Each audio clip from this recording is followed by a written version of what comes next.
ஈரேழு ஜென்மங்கள் எடுத்தாலும் உனை சேருவேன்.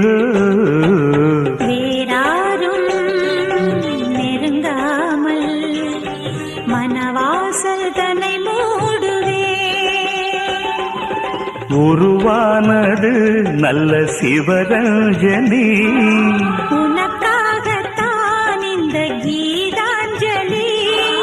ராகங்களில் ஆராதனை,